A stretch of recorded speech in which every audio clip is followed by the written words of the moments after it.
Si PL sa akin. Ay, Diyos.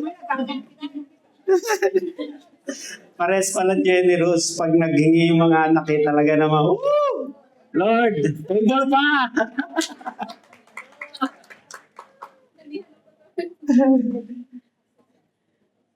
Magandang hapon po sa inyong lahat. Magandang hapon. Parang, nakahanda na ba kayo? Alerto na ba? Bukas na ang isip at puso ninyo. Ba, panay yes ah. So, handa na ba makinig? Nagpapaano pa si tatay niyo ang tawag doon? Nagpapagpag. Kung talagang handa na kayo. At alerto na mga puso at isip niyo, may tanong po ako. Madali lang kung talagang handa na kayo. Ano po sa English ang hapon?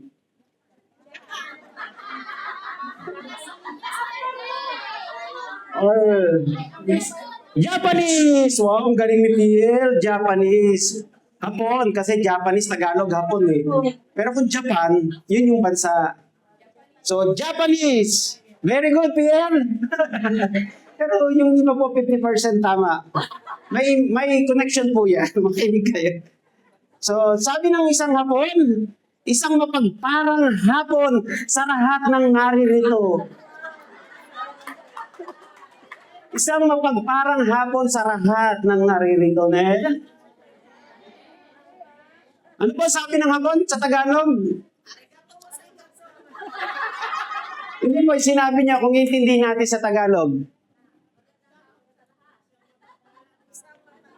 Isang mapagparang hapon sa lahat ng naririto. So, sa Tagalog po, wala pong...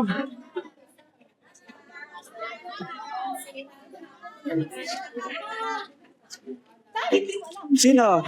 Isang mapagparang hapon sa lahat ng naririto. Walang makapag-interpret sa Tagalog. Sige, ako na lang. Isang mapagpalang hapon sa lahat ng nalilito. Walang nakakuha ng aking... Parang hindi alerto parang nalilito lahat. Kaya yun po yung tinanong ko. At wala rin pong nakapansin nung binati ko kayo, magandang hapon sa inyong lahat. Di ba? Yan po ay may connection. Sabi po dito, dapat ay hindi tayo nalilito. Present in body, in spirit, and in mind. Amen? So yan po, may kanugnayan po yan mamaya, pero bago natin himayin yan, samahan niyo po ako sa isang panalangin. Holy Father in Heaven, nagpapasalamat po kami, Ama, for today na kami po ay naririto sa iyong bahay-sambahan that you let us be here, Panginoon. Salamat, Father, for we are victors of the past days and weeks. We are well supplied of our needs at lahat ng aming pinagdaanan ay kami po ay di mo iniwan. Today, Father, samahan mo po kami at ng banal na Espiritu sa pakikinig sa banal na salita. Bless every people here, Father, na magre-receive ng blessing today. This we all pray in the mighty name of Jesus. Amen. Today po, ang title po ng aking ibabahagi ay The Battle is Real. Ano po yan? Real or real? Real. Wow. Talaga mga English accent na ang aking anak. So, ang ating pong main when the mind becomes a battlefield, dyan po ang ating we're going to dive deeper on this main idea. Ang ating pong main verse ay manggagaling sa 2 Corinthians 10:4-5. The weapons we fight with are not the weapons of the world. On the contrary, they have divine power to demolish strongholds. We demolish arguments and every pretension that sets itself up against the knowledge of God. And we take captive every thought to make it obedient to Christ. Yan po ang sinabi ni Pablo noong panahong siya ay inuusig Yan po ay parte ng sulat niya sa mga taga-Korinto at may pag-uusig sa kanyang paglilingkod as a apostle, yung isang alagad ni Kristo Jesus. Yan po yung verse na sinabi niya dyan. Sa Tagalog po, basahin ko, sa halip ang kapangyarihan ng Diyos ang aming armas. Yun ang aming ginagamit na panlaban sa mga maling pangangatwiran ng mga taong mapagmataas at ayaw maniwala sa turo ng Diyos. Sinisira namin ang kanilang mga pangangatwiran, ang maling pangangatwiran na tulad ng matibay na pader na humahad lang sa kanila na makilala ang Diyos. Kinukumbinsi namin silang sundin ang mga utos ni Kristo.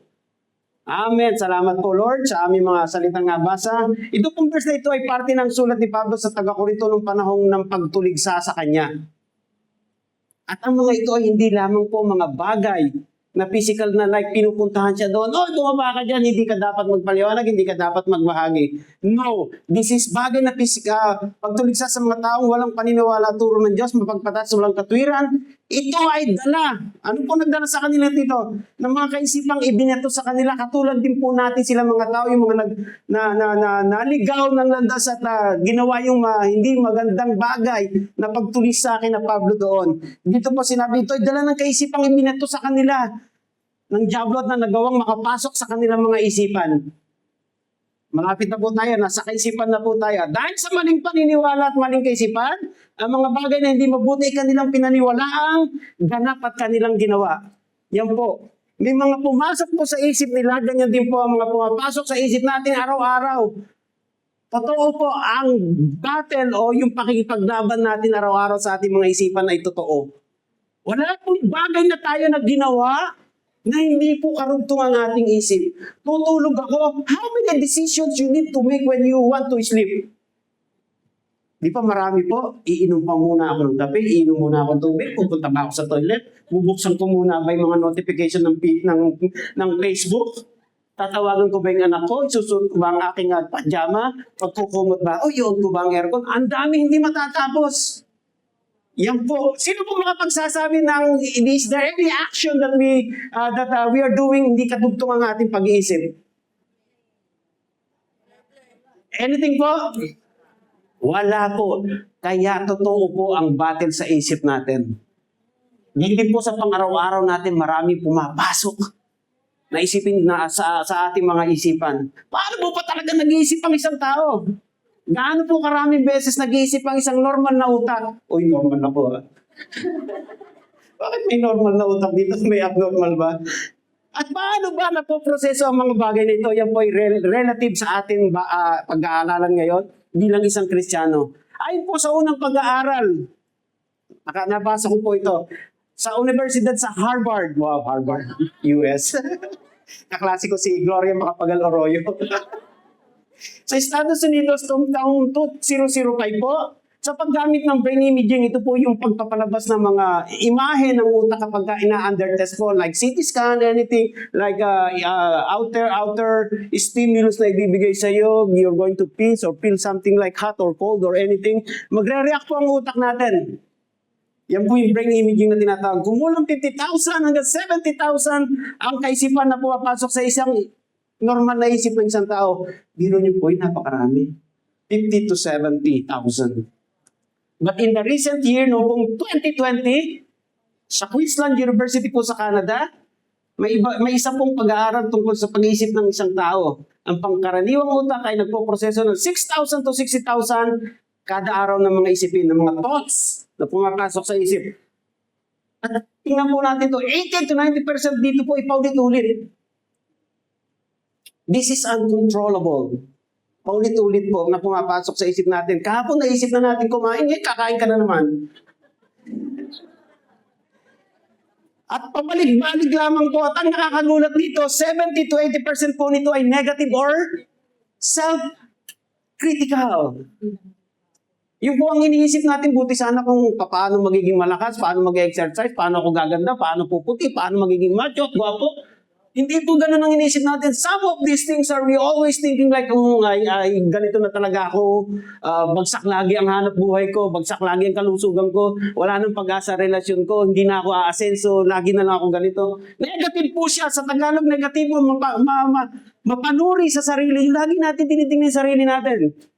Ito po yung status, yung state of mind na nagkakaroon tayo araw-araw. Ibig sabihin, karamihan sa naisip natin ay tungkol sa takot, pagdududa, pagkabigo, mga bagay ng pagpababa ng loob natin at madalas hindi naman talaga po totoo. Ganyan din po yung nangyayari noon at ngayon sa mga tao.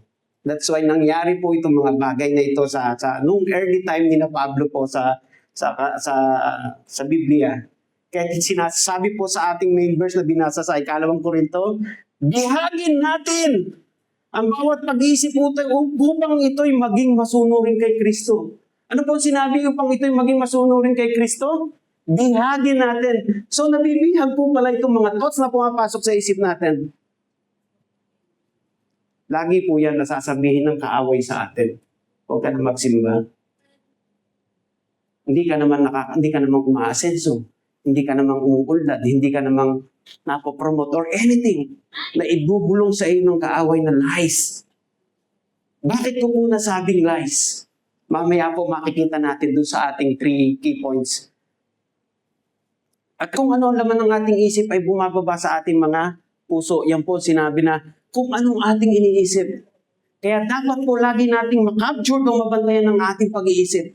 There are things that the enemy or even our conscious mind will going to maiisip po natin yan. Inevitable po siya. Hindi mo siya mapipigilang pumasok pero nakokontrol po yung pumapasok at yung pinananatili natin. Yung ninunurture natin ng mga kaisipan sa isip natin. So ano pong sabi? Para maging kaayon-ayon sa utos ng ating Panginoong Hesukristo, kailangan natin mag-i-capture itong mga kaisipan na ito. Dahil araw-araw alam natin na may labanan sa isipan. Labanan sa pagitan ng katotohanan ng Diyos at ng mga kasinungalingan ng kaaway. Amen pa? Alam mo, dapat natin ito. At kung hindi mo babantayan, madali ka madadaig na madaling kaisipan na ito. Dahil, bakit? Dahil ang nature po ng ating katawan ay may mga bagay. Sabi nga po, kung tayo ay naging Kristiyano na, there is still a flesh that works within us. Kung hindi po natin, dapat saan tayo lalakad? Dapat we walk in spirit, in truth. Di po ba? Amen? Yan po sinasabi na not only our physical realm, kundi maging sa ating pag-iisip, alam ng kaaway. Kapag nakontrol niya yung pag-iisip natin, kaya niya rin kontrolin ang mga bagay sa iyong buhay. Yung ating mga katahimikan, kagalakan at yung ating pananampalataya. Alam natin na ang kalaban, siya yung prinsipe ng kasinungalingan, di po ba? At siya yung nag-i-inculcate o yung nag-push nito sa ating mga isip. The enemy doesn't know, hindi niya alam kung ano naman ang ating isip. Pero pag binato ka niyan, halimbawa, nagbato ng daspan yung kapitbahay mo. Hindi niya alam kung anong iniisip mo, pero pag dumampot ka rin ng basurahan at ibinalabag mo rin sa kanya, alam na niya na galit ka rin. At ayun, raratrating ka na niya. Babatuhin ka na ng babatuhin ng kaaway ng mga thoughts. Ito, may utang pa ito talaga dati sa akin. Hindi nagbabayad eh. Di ba? Nakahingi ng ulam itong tulingan, binigyan ako, galunggong na tuyo, matigas pa. Talagang ito, ganyan yung mga kaisipan na, ang dami-daming papasok sa isip natin. Parang may nagbigay ng matigas na pritong galunggong. Masarap pa rin naman. Ang mission po ng kaaway, alam natin, yung ihiwalay ka sa magandang kahantungan mo, pati yung relasyon natin sa Diyos. Gusto ng kaaway na Diablo, anong gusto niyang mangyari? May makasama siya sa kanyang kaharian. Saan? Sa impyerno. Ang gusto ng kaaway, may sama ka sa kanyang paghihirap. Mga kapatid, kaya kailangan mong lumaban. Alam naman natin, pag lumaban tayo, hindi ka lalaban ng mag-isa at may divine power ka. Sabi po doon sa ating main verse.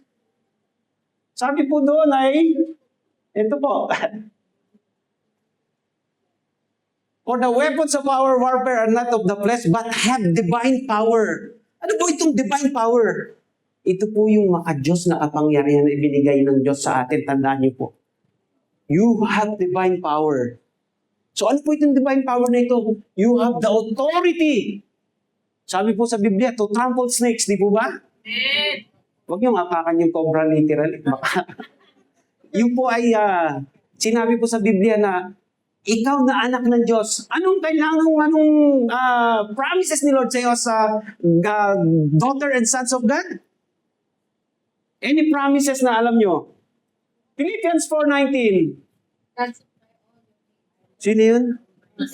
Oh, God, my God will supply all your needs according to His glorious riches in Christ Jesus. Di ba? Lahat ng iyong pangangailangan. Meron pa bang sinabi doon na hindi lahat? Lahat na, di ba? Lahat ng iyong pangangailangan. Pero doon sa dulo, sabi, may Christ Jesus, if you are in Christ Jesus. Kaya po kayo ngayon, lahat kayo ay may divine power. Hindi lamang po physical, but in spiritual realm, you have the power. You have the authority to pray, say, I am blessed. My family are blessed. We're going to reap the harvest. We're going to have good job. We're going to have all the things we need in Christ Jesus. Amen? So tandaan niyo po, meron po kayo. Yes, divine power. Sinabi po ni Pablo yan sa 2 Korinto.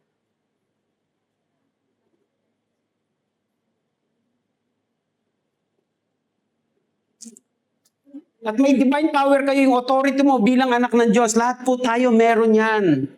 Binigay sa atin ng Diyos when we accepted Jesus Christ, when we go under the grace of salvation.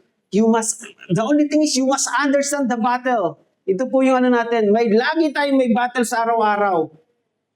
Kapag hindi ka pumosisyon para lumaban, patay ka. Para kung sa isang sundalo, pagpabagal-bagal ka, as from my experience sa training po, lahat kami may rules of engagement.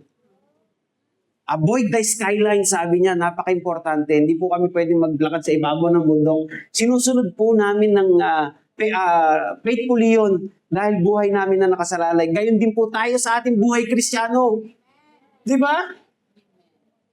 Daladala natin yung armas natin, yung divine power na binigay ng Diyos sa inyo. And that is the word of God. Amen! Woo! Excited yun. Bibigyan ko po kayo ng 3 key points to fight these intrusive thoughts and replace it with the right one. Number 1, take every thought captive. Sa Tagalog po, bihagin natin itong mga kaisipan na ito. Okay, pwede naman ang bawat kaisipan. Sabi po, hindi mo laging makokontrol ang pumapasok sa isip mo. Kasi nabigla ka eh. Ang intrusive thoughts po, kaya ang tawag niya na intrusive, para siyang pack of horse na tumatakbo. Ang dami nila sa kasalubong mo. Anong gagawin mo? Kaya mo ba silang pigilan? Hindi. Para silang rushing, malaking alon na paparating sa iyo, ang hirap pigilan. Pero kaya mo makontrol ang sarili mo sa pag-iisip ng mga bagay na ito. Dapat kaya mo yung kontrolin kung alin ang mananatili. Sabi po na sa aking dito. Madalas galing sa takot o guilt o sinungalingan ng kaaway. Itong mga bagay na ito. Ngunit, tandaan po natin, binigyan tayo ng kapangyarihan, bihagi ng mga ito, at ipaisa-ilalim kay Kristo.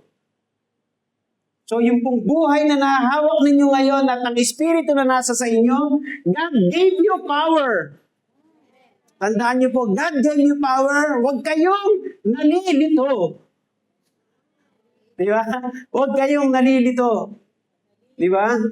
Ibig sabihin, pag lumabas pala tayo sa bawat araw, sa bawat paggising natin, sa bawat bagay na gagawin natin, may power pala tayo para tingnan kung ito'y gawa ng kaaway o gawa ng Diyos. Amen po? Na-experience po ba natin ito? Oo. Naapakan kayo sa MRT, pinagsalpakan kayo ng pintuan ng amo nyo. Ano ginagawa nyo? Parang nawala yung power. Doon po ay mawawala yung gusto ng Kristo sa buhay natin. Kesa tayo ay gumanti, piliin natin magpatawad. Bakit? Sapagkat Diyos, sabi niya, just is fair and God is fair. Di ba? Pag nagpatawad ka, sino unang nabibigyan ng biyaya? Ikaw na nagpatawad. Di ba? Dahil yung pinatawad mo, hindi niya alam kung paano matutulog. Bakit ang buti-buti ni Ate Sitcha sa akin? Binibigyan lagi ako ng QR. Di ba? Bakit siya? Samantalang nasimangutang mo siya dati, di ba? Magtataka yung kalaban mo, hindi pa nakalaban, yung kapwa mo. Magtataka siya bakit ano yung saya, ano yung bagay na nasa sa loob mo kung bakit nagagawa mo ito. And that is because Jesus is in you. Pagka tayo po ay laging nabubuhay na may Kristo sa puso, asahan niyo po, hindi tayo makukulong.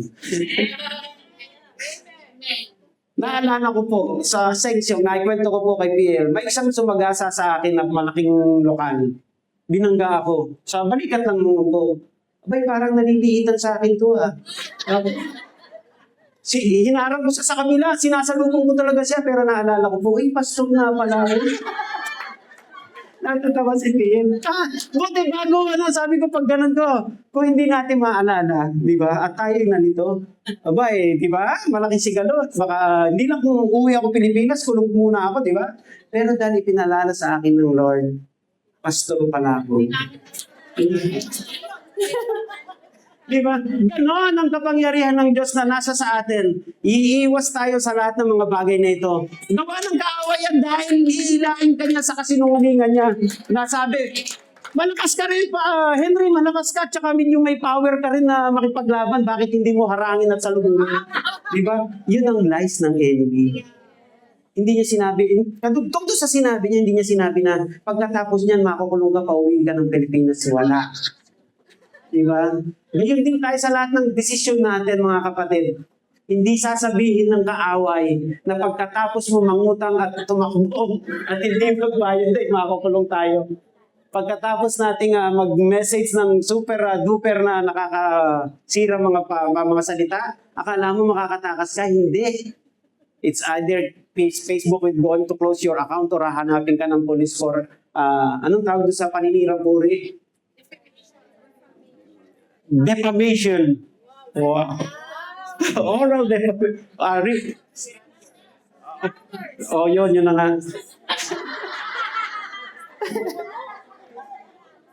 Nakuha po natin, dapat lagi natin dalang armas natin.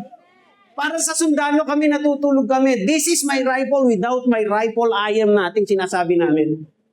Kaya galit ang aming mga asawa kapag kami nasa duty dahil pinipili namin yung rifle kaysa sa asawa namin. Diba? Yun ang nakatatak sa isip namin. Hindi naman. So, kailangan natin dala lagi yung divine power na nasa bawat isa sa atin. Tandaan to. Amen? Sabi po dito, tulad ng bantay, dapat tayong laging mapagbantay sa ating mga isipan. Huwag tayong magpapasok kung masama siya, di ba? Kaya natin yan, dahil may divine power ka. Nag-miss call lang yung anak mo, nag-miss call lang, wala message, hala kung ano-ano nang inisip. Di ba? Ano na kayo nangyari? Nakipagtanan na sa girlfriend niya, baka di ba? Kung ano nang isipin natin. Nakita ko lang nag-like si Mr. sa kaibigan niya na dati niyang kaklase. Sige, ano nang pinag-iisip? Ginera na, uwi na ako. Pag-aintay mo ako dyan parang nasa malapit lang. Di ba? Ganun tayo mag-isip kapag hindi natin na-guard o na-control yung mga pumapasok sa isip natin. May parating na bagyo. Ano magkagawa mo dun sa bagyo? Nasa Singapore ka. Di ba? Kung ano nang inisip mo, nanginginig ka na sa kwarto mo dyan sa... Di ba? You have divine power. What it is? Mag-pray ka unang-una. Di ba? And when you pray, the prayer of a righteous person is powerful and effective. Di ba? Ang dami binigay ng Lord na power sa bawat isa. Diba? Amen. At bibigyan ka ng katahimikan ng Lord that transcends all understanding. Di ba? Amen? Pagdating naman ng tag-init, naku, nag-ano na naman, nag-alala naman, tataas na naman yung kuryente. At mga bayarin, ano ba yan? Init, tag-ulan, kung anong sitwasyon, lahat tayo. Ang kaaway, may offering lagi, kahit na anong sitwasyon. Lahat yung gusto niya. Dahil dito sa ating mapag-alaalang katawan, dahil talaga naman iisipin talaga ng isip natin, yung pinakamasasarap isipin pero ang hindi nating alam is destructive para sa atin at para sa ating pananampalataya sa Diyos. Amen? Kapag may negatibong pumasok sa isip, itanong mo kagad dito, Lord, ito ba'y ayon sa salita mo? Kung hindi, itakwil ito sa pangalan ni Jesus. Decree and declare, Philippians 14, the peace of God that which transcends all understanding will guard your hearts and your minds in Christ Jesus. Di ba? Yan po, napaka-entitled po kayo dyan. May authority kayo to decree and declare. Lahat ng ito. Lahat yan po ay para sa inyo. Kayo yung recipient nitong sinabi ng Diyos sa Biblia na ito ng mga pangako niya. You are our shield. You protect us with your right hand and we are safe. You are our strong tower. Lahat po yan ay para sa inyo. Your divine power. Number 2, replace the enemy's lies with God's truth. Ang verse po natin, Philippians 4:8, finally, brothers and sisters, whatever is true, whatever is perfect, ano ba ito? Natakpan ko. Whatever. May tumakip po sa finally, brothers and sisters, whatever is true, true ba yung iniisip natin? Tama ba? Totoo? Whatever is noble, ang Tagalog sa noble?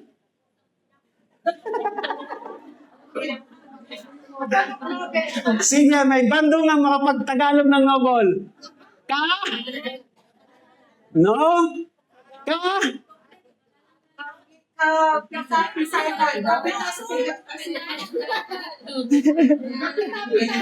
Sige, Google nyo na. Whatever is right, whatever is pure, whatever is lovely. So, kailig-ibig. Yes. Whatever is admirable. Diba? If anything is excellent or praiseworthy, think about such things. Huwag po tayo mag-isip ng kung anong basura ang itatapon natin sa kapwa natin. But make these things, follow these things. Eh po napakalina, whatever is true. Kung ano yung tama. So, pag may mga bagay tayong nasa sagupa or may bagay tayong naisip or gagawin, alam po natin na kung ito ay hindi parang di galing sa Diyos, alam natin ito ay destructive. Di po ba? So, there is such thing na ibinigay sa ating ng Diyos na bagay na para tayo ay makatulay o makadulay doon sa mga bagay na maganda na ibinigay niya sa atin. And this is Philippians 4:8. Whatever is true. Napakaganda pong basahin araw-araw ito. Whatever is noble. Whatever is right. Whatever is pure. Diba? Kahit tatlo lang po dito magawa natin. But it is excellent kapag nagawa po natin sa buhay natin ito. Isipin nyo, anumang totoong marangal, kaibig-ibig at kapuri-puri, maaaring maririnig natin ito sa iba na, ito si Sister Premlin, napaka mapag-asikaso dun sa mga, sa mga team niya. Diba? Kapag medyo wala yung isa, sige, pumila ka na dyan, ako ang bahala sa mundo. Diba? Napakasarap dito. Ano pang tawag doon? Lovely. Diba? Alam niyo po, iniisip lang natin na we are less capable. Dahil yung isip natin talagang ganun. We are, laging doomed to do such errors in our life. But alam niyo po ang sinabi ng Panginoon sa buhay ng bawat isa sa atin. I want you to have the fullness of life. Amen po? Sinabi po niya, at lahat ng pangangailangan, kung ikaw ay kay Kristo Jesus, ibibigay niya. Nalilito ka? Tawagin mo ang Panginoon. Sabi po sa Philippians, bibigyan ka niya ng kapanatagan na hindi kayang ipaliwanag. Di po ba? So yan po yung mga bagay na incorporated doon sa divine power na nasa inyo na binigay ng Diyos. na kaya niyong bigkisin lahat ng itong pumapasok na masasama na kasinungalingan ng kaaway sa buhay ng bawat isa. Trust God. Speak with authority. Anak kanya at lahat, at sinabi niya lahat ng kailangan mo ay kanyang ibibigay. Sabihin at ibulong mo sa lahat, sa iyong lahat ng kaaway ang mga best, itong mga best na kasinungalingan na ito ay para sa kanya. Ibalik mo sa kanya, ibalik mo lahat itong kasinungalingan na ito dahil hindi ito para sa iyo. Ano po yung mga kasinungalingan na for example, hindi ka na makakaahon. Hindi ka na gagaling sa sakit mo, Pastor Henry. Magriring yung tinnitus mo, yung tinnitus mo habang buhay. Naririnig ko siya, pero pas naririnig ko po ang banal na Espiritu na sinabi sa akin that you are going to roar louder than the sounds I hear from my ear. Kaya po ako naririto, lagi po ako napapay. Kagabi po, simula kahapon, grabe po yung nararamdaman yung sakit ng tenga ko. Tsaka, ano siya, tawag doon, grabe yung ringing niya. Kahit po ngayon nagre-ring siya. Tayo, bangon po ako sa higaan, tapos yun po, 3 yung ginagawa ko kahapon. Yung po, ano po sa sarili ko, sinabi, you're going to roar more than the sound you hear in your ear. Kaya sabi ko po, Lord, salamat. Salamat at saka yung binibigay niyang ano sa akin tawag doon na enthusiasm, yung kasayahan sa puso, hindi matabunan itong mga nangyayari sa akin. Sabi ko kay Mrs. kahapon, although hindi ako ganun kakalakas sa pangangatawan na kumbaga sa hindi katulad na ng dati. Parang may may nararamdaman akong kasiyahan, may nararamdaman akong parang hindi ako napapagod. At ang sinasabi ng kaaway sa akin, you are not born with a cape. Hindi ka hero, hindi ka ganito, hindi ka ganyan. Bakit mo ginagawa yan? Isa lang ang sagot ko, for the glory of God. For the glory of God. Sabi po ng kaaway, hindi ka na-asenso, hindi ka magkakabahay. Pero lahat po yan, umpisahan uli natin, hindi ka makakaagahon sa kinalalagyan mong financial problem. Uulitin natin sa kaaway natin, hindi totoo yan. Hindi ka nagagaling sa sakit mo, hindi totoo yan. Hindi ka makakapagpatapos ng pag-aaral, sino yung nagpag-graduate ng anak recently. Hindi totoo yan. Hindi ka makakaipon. Hindi totoo yan. May bahay na si Pastora Jo, alam ko. Hindi ka makakaipon. May konti na. Hindi ka asenso. Matagal nang umasenso. Hindi ka magkakabahay, sabi po dito. Patay tumaas.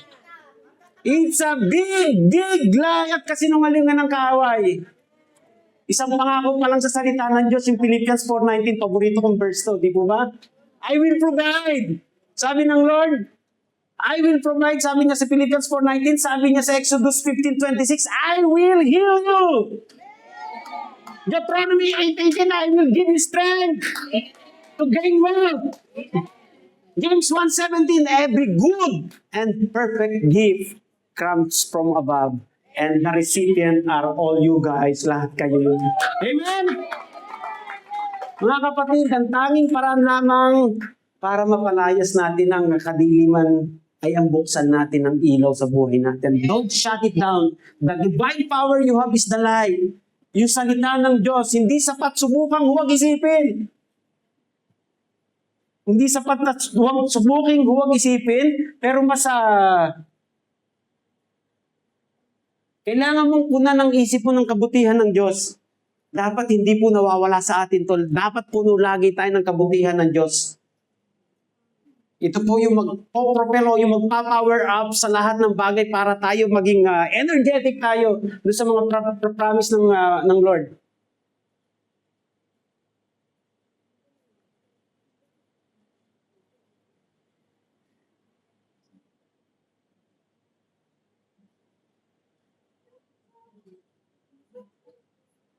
Alalahanin at bigkasin lagi ang mga talatang nagbibigay ng kapayapaan at lakas. Ano pong paborito niyong verse sa kapayapaan at lakas? Any verse? O yung mga pangako ng Diyos? Kapayapaan. Philippians 4. Wow, nagano na si very good, very good. Lahat po tayo, dapat tayo, di ba? Dapat lagi tayong may hawak na life verse. O yung hindi po dahil kailangan lang nating ma-memorize, pero ito po ay nagbibigay sa atin. Parang oil in my lamp po ito.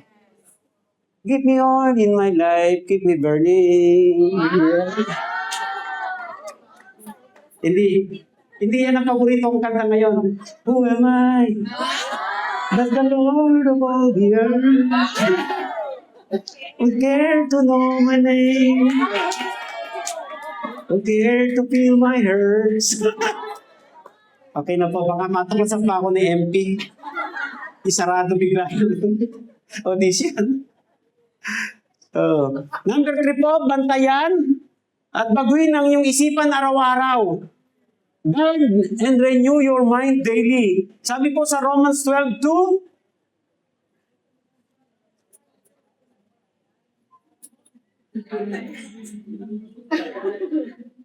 do not conform to the pattern of this world, but be transformed by the renewing of your mind.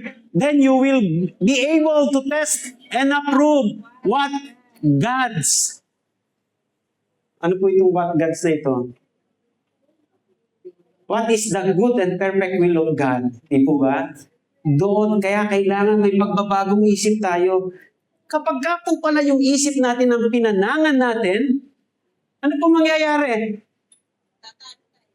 Matatalo tayo. Matatalo tayo. Bakit? Kasi, ang kalaban natin dito ay hindi, we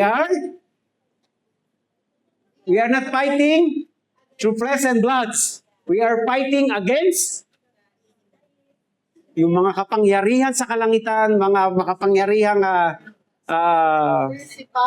principalities, sinasabi nga po, in the spiritual realm.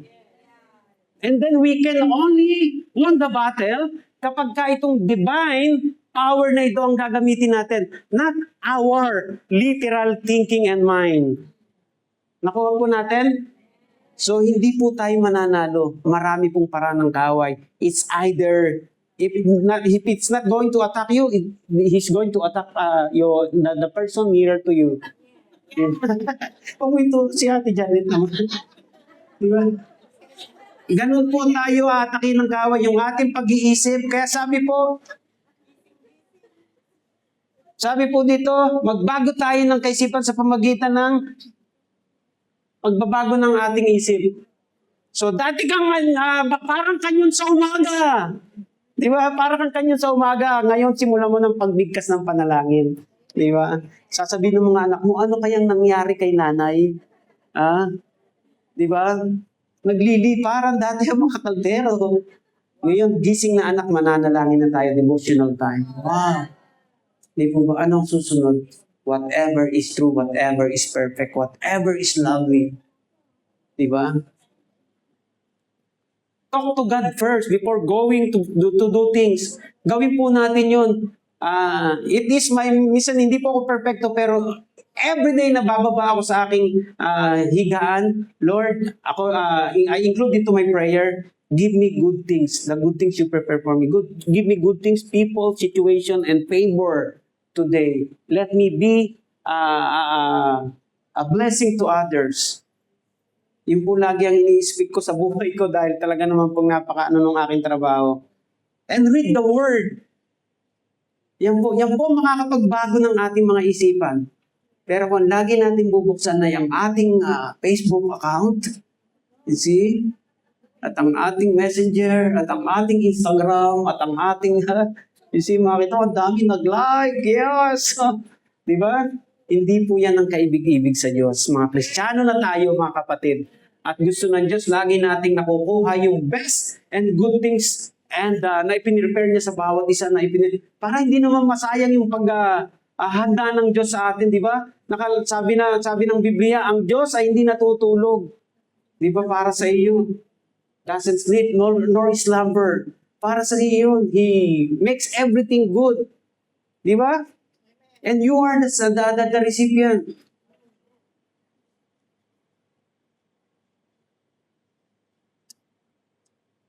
So ito kailangan natin para tayo ay maging victorious dito sa mga ito. Kailangan nating ilaki yung ating mga isipan para itong pintuan na huwag natin papapasukin itong mga masasamang binabato sa atin ng kaaway or yung mga masasamang thoughts or yung intrusive thoughts na ang hirap pigilan. Pwedeng maglakaw, pwedeng magbigay ng barrier para dito sa kaisipan na ito, sa intrusive thoughts na sinasabi ko dito sa ating pinag-aaralan. Ito po ay ang salita ng Diyos. Dapat nakalagay naman po sa Biblia, di ba po? Sinabi, itali natin ito, ibigkis natin ito. Di po ba? Saan?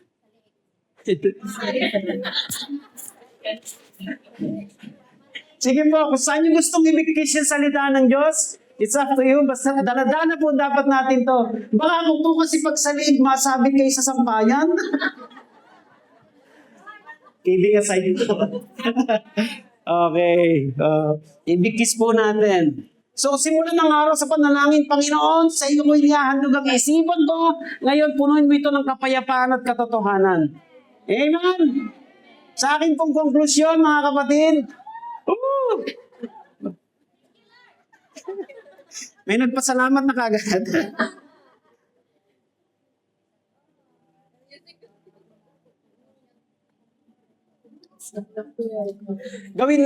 Gagawin lahat ng dyablo, mga kapatid, ang kasinungalingan at paglilinlang sa bawat isa. Ngunit tandaan mo, mas makapangyarihan ng Diyos na may likha ng lahat ng bagay. At kayo, binigyan niya ng otoridad o ng makadiyos na kapangyarihan upang mapanghibabawan ng lahat ng ito.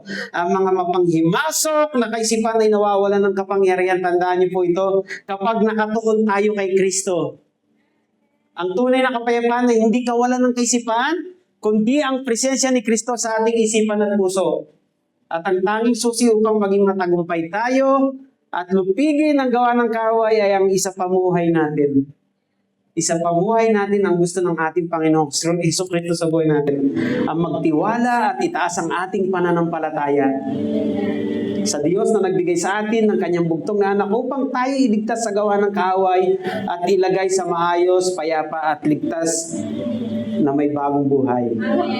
Ang challenge ko po, mga kapatid, aking hamon sa inyo, we need to surrender ourselves fully to the Lord. Unless may tinatago pa po tayo sa ating mga sarili, yan ang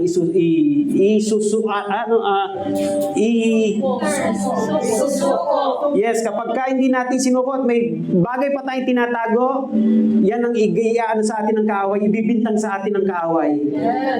Kasi yan ang laman ng isip natin.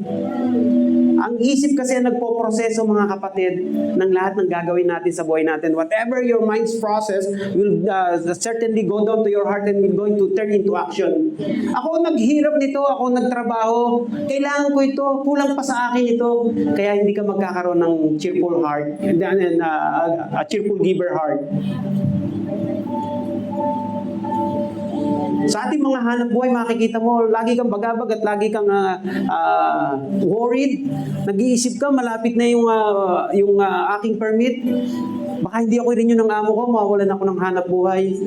Bakit nagkakaroon tayo ng kaisipan na ganito? Kasi nagkukulang tayo ng tiwala sa Diyos. Sinabi niya, ipagkatiwala mo lahat. Doon mo magagawa yung good and perfect will ng Lord sa buhay mo. Kahit sa ating pagbibigay, minsan iniisip natin, hindi ko kaya, Lord. Bakit? Kasi ang iniisip natin is, we don't have enough. This is what nagpakapagod ako para dito at alam ko naman hindi kailangan ng Diyos ang pera ko. No, mga kapatid. Ang gusto ng Diyos sa atin ay maging masunurin tayo sa Kanya. Amen. Makikita niyo ang pagbabala pag sinabi mo, Lord, mahal kita. Lord, anong gusto mong gawin ko? Diba? Noong $600 pa lang ang sahod, nagbibigay siya ng 60. Nung ginawang 1,000 ni Lord yung sahod niya, Lord, parang yung 100 pa. Di ba? May mga ganong gagawin yung kaaway sa atin. Pero kapag ka may nakalaki yung puso mo, ay yung isip mo, na alam mong lahat ng bagay ay galing kay Lord, lahat ng bagay ay siya nagbigay sa atin. Lahat ng impossibilities na ginawa ng Diyos sa buhay natin. Like me, hindi ako dati ganito, pero ginawa ng Diyos. Binanlawan niya ako 3 times, inispin niya ako ng maraming beses. At nagkaroon po ng katotohanan ng sinabi ng Lord. That He's not going to leave me nor forsake me. He's not going to paranasin niya ako na maglimos ako ng tinapay. No, never. That all, yung lies na sinabi sa akin ng kaaway, hindi ka na makakaahon, Pastor Henry, hindi ka na makakaahon, lasinggero ka. Diba? Hindi ka na makakaahon, hindi ka sumusunod sa Diyos. Marami kang kasalanan tinatago. Sabi ko, Lord, ito rin ang challenge ko sa inyo mga kapatid. Open your hearts to the Lord. Pakita niyo lang ang kasulok-sulukan, ang kaloob-looban. Kung ano yung dinadalan niyo dyan, wala nang ibibigkang ang kaaway sa inyo para sabihin na kayo ay hindi Kristiyano, na kayo ay hindi karapat-dapat sa kabutihan ng Diyos, na kayo ay hindi na makakaalis dyan sa kinalalagyan nyo, na kayo ay mapapahamak, na kayo ay mapupulit sa lugar na gusto niya sa buhay niyo. It's a big lie mga kapatid. Dahil yung power of redemption na binigay ng Ama sa atin. Tandaan nyo, binigay na niya ang kanyang anak na namatay sa cross. And He loved it so much. Yung tayo ay tumanggap sa anak niya at ipamuhay. Upang hindi masayang yung buhay ng kanyang anak. You have the divine power mga kapatid. Tandaan nyo, all the lies of the enemy, nothing can do it to harm you. Wala siyang magagawa sa atin. Submissive lahat yan sa kapangyarihan ng Diyos na nasa atin. Kaya ito ang kailangan natin, isurrender natin puli ang ating mga sarili sa Diyos. Amen? Amen! Salamat po. Ibinibigay ko po ang mikropono para kay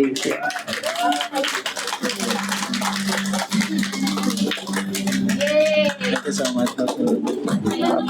Praise the Lord. Maraming salamat po. Tuwing nakikita ko si Pastor Henry na isang tambuhalang lalaki, but deep inside, he has his heart na talagang longing for